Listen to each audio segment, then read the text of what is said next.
J'ai récemment fini ce nouvel abstrait et j'en suis plutôt content. J'espère que vous aussi vous l'aimez, dites-moi en commentaire. Vous le savez peut-être, j'aime beaucoup faire des vidéos making-of montrant le processus de création de mes tableaux. Sauf que voilà, il y a un tout petit souci pour le making-of de ce tableau. J'ai oublié de filmer.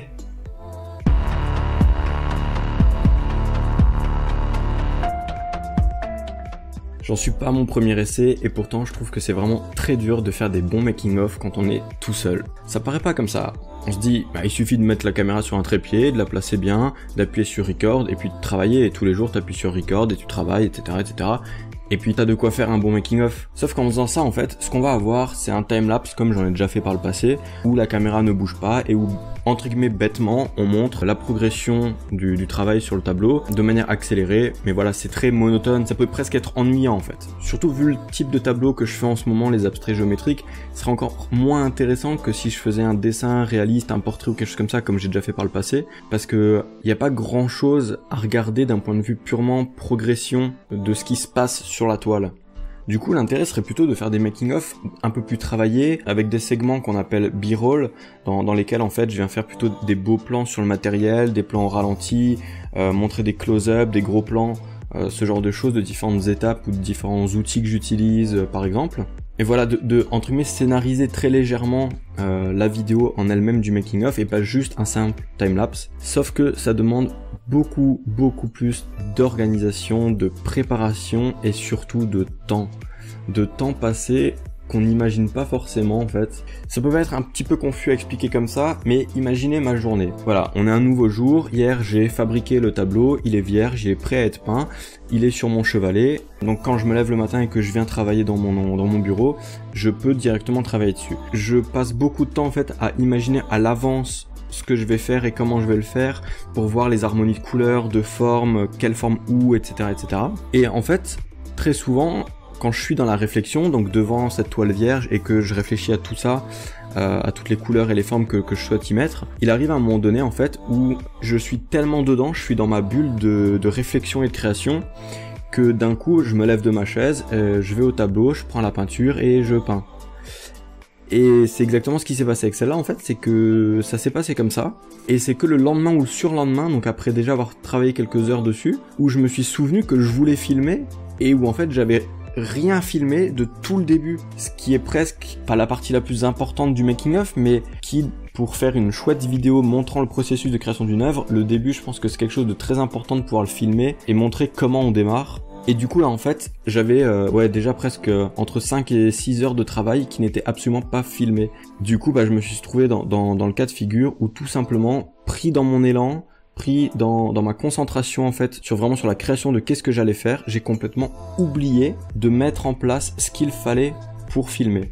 Qui est un petit peu délicat en fait, c'est un petit peu comme quand vous voyagez quelque part, vous êtes devant un super beau décor naturel ou architectural ou quelque chose comme ça, et où en fait vous oubliez complètement de sortir votre appareil photo et de prendre une belle photo parce que ça en ferait une magnifique, tout simplement parce qu'en fait vous êtes vous-même dans le moment subjugué par ce que vous voyez, et du coup ce qui est très difficile dans ces moments-là, c'est qu'en fait il faut réussir à se sortir du moment qu'on est en train de vivre pour faire le choix de prendre la caméra, de filmer ou de prendre la photo, etc. Sauf qu'en faisant cette démarche-là, on se sort nous-mêmes du moment qu'on est en train de vivre. Et la difficulté pour moi, elle est là en fait, c'est que quand je pense à une idée que je veux dessiner ou peindre, etc. et que ça vient, c'est là, c'est maintenant, je veux aller sur le chevalet et peindre, il faut que je me dise, non, attends, je sais que t'as envie d'y aller, mais stop, d'abord, tu réfléchis à comment tu veux le filmer, dans quel angle, qu'est-ce que tu veux filmer exactement, tu places le trépied, tu places la caméra, tu regardes si la lumière est correcte, tu regardes si le cadrage est correct, ensuite seulement tu enregistres et alors tu vas faire ce que tu avais envie de faire. S'imaginer en fait ça tous les jours, dès qu'on fait quelque chose sur la toile, il faut penser à ça en amont avant même de pouvoir en fait mettre l'idée qu'on a au moment même sur le papier. Et ça, je trouve que c'est vraiment une démarche, une gymnastique mentale qui est vraiment pas facile en fait. Il faut vraiment se sortir du moment pour pouvoir le filmer et alors retourner dedans. C'est vraiment dur.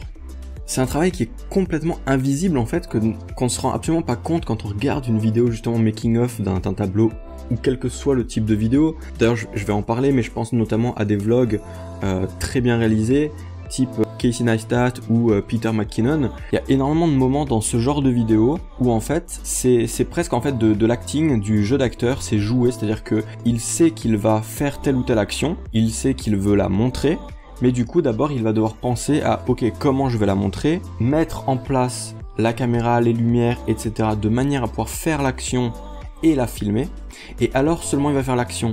Et ce qui fait qu'au final, c'est pas du tout spontané, même si on pourrait le croire, parce que la manière de le filmer peut le faire croire, mais c'est réfléchi en amont en fait. Et donc c'est tout un travail invisible qui prend énormément de temps, énormément d'énergie, et qu'on ne voit absolument pas, qu'on se rend pas compte, on se dit juste voilà, j'ai appuyé sur la caméra pour que ça recorde quand je peins, et puis ensuite je le monte dans mon logiciel de montage, et basta. Sauf que non, ça demande beaucoup plus que ça. Et donc voilà, c'est tout ce travail-là qui, à mon sens, est vraiment très difficile quand on fait un making-of de peinture, parce qu'on est à la fois happé par l'envie de créer, de peindre et de faire ce qu'on a à faire, tout bêtement, et en même temps, il faut pouvoir s'enlever de ces moments-là, où on a envie d'y aller, pour pouvoir les mettre en place, les réfléchir, les filmer, pour ensuite vous les montrer. Et donc voilà, pour finir, oui, j'ai récemment fini un tableau qui est derrière moi, j'en suis content et j'aurais vraiment aimé faire une belle vidéo making of pour la partager avec vous, sauf que voilà, j'ai complètement oublié d'enregistrer une partie trop importante pour que ce soit rattrapable en mettant un autre plan à la place ou ce genre de choses, donc voilà, pas de making of pour ce tableau là. C'est promis, j'essaierai vraiment de penser à tout ça beaucoup plus en amont et de ne pas l'oublier pour le prochain tableau.